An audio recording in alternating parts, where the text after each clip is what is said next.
This dress looks beautiful, but it murdered everyone who wore it. These days, we often complain about the fashion industry. We talk about the environmental impact of fast fashion or the ethical issues of sweatshops, and we are right to do so.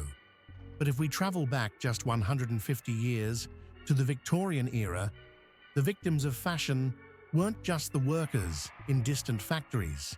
The victims were the people wearing the clothes. Throughout history, humans have always been willing to suffer for beauty. We've squeezed into tight shoes and endured painful treatments just to stand out from the crowd. But in the 19th century, this obsession turned literally lethal. From the dress on your back to the powder on your face and even the hat on your head. Everything in a Victorian wardrobe could be a loaded weapon. Welcome to TimeToxin. Today, we are opening history's most glamorous and most poisonous closet. Here are the fashion trends that people literally died for. In the mid-19th century, a new color took European high society by storm.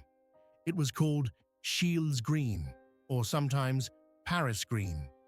It was a shade of emerald, so vibrant, so unnatural, and so captivating that it made all other colors look dull in comparison.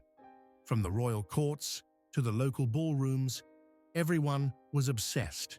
Under the gas lamps of a grand hall, a woman wearing a Scheele's green dress didn't just walk, she glowed. But this mesmerizing pigment held a terrible secret within its chemical formula: copper arsenite. In other words, pure arsenic.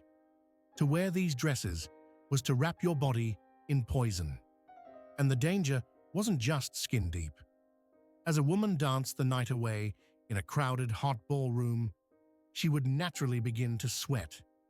This moisture dissolved the arsenic in the fabric, allowing it to be absorbed directly through her open pores and into her bloodstream.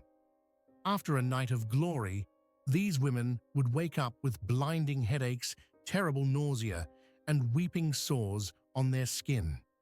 Doctors of the time often dismissed these symptoms, blaming them on female hysteria or a delicate constitution.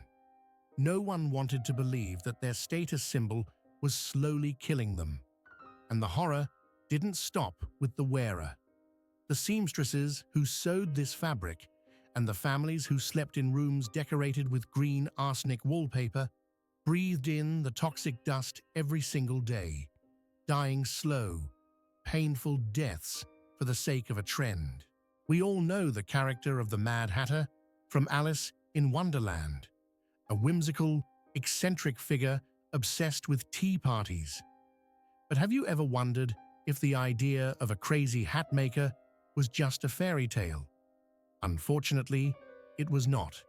It was the tragic reality of a brutal occupational disease. In the Victorian era, a gentleman was not fully dressed without a sleek, stiff top hat.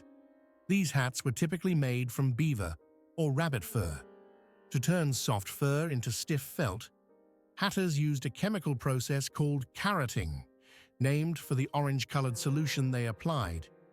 The active ingredient in this solution was mercury, a potent neurotoxin. Hat makers worked in small, poorly ventilated workshops, steaming and pressing these furs, inhaling thick mercury vapors for 12 hours a day.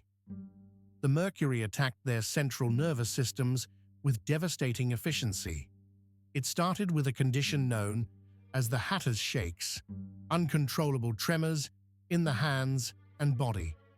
But soon, the poison reached the brain. Hatters developed severe paranoia, hallucinations, extreme irritability, and eventually, total insanity. The perfect polished hat on a gentleman's head was manufactured at the cost of a craftsman's mind. Poison wasn't just worn on the body, it was applied directly to the face. For centuries, and specifically in the European aristocracy, having pale, white skin was the ultimate status symbol. It proved you were wealthy enough to stay indoors, far away from the labor of the sun. To achieve this porcelain doll look, both women and men coated their faces in a thick layer of white paint. The most popular product was known as Venetian ceruse. It was a mixture of vinegar and white lead. This makeup was effective. It covered blemishes, scars, and even the pockmarks left by smallpox, creating a smooth, ghostly white mask. But lead is a heavy metal that the body cannot easily eliminate. The price of this beauty was horrific. Over time, the lead would corrode the skin it was meant to beautify, turning it gray, shriveled, and decayed. It caused hair loss, rotting teeth, and agonizing abdominal pain. Cruelly, this created a vicious cycle. As the lead destroyed a woman's natural skin, she felt forced to apply even thicker layers of the toxic makeup to hide the damage. It was a slow suicide. Some of history's most famous beauties were effectively rotting from the outside in, victims of their own vanity table. Arsenic dresses, mercury hats, lead-filled makeup, and corsets that rearranged internal organs.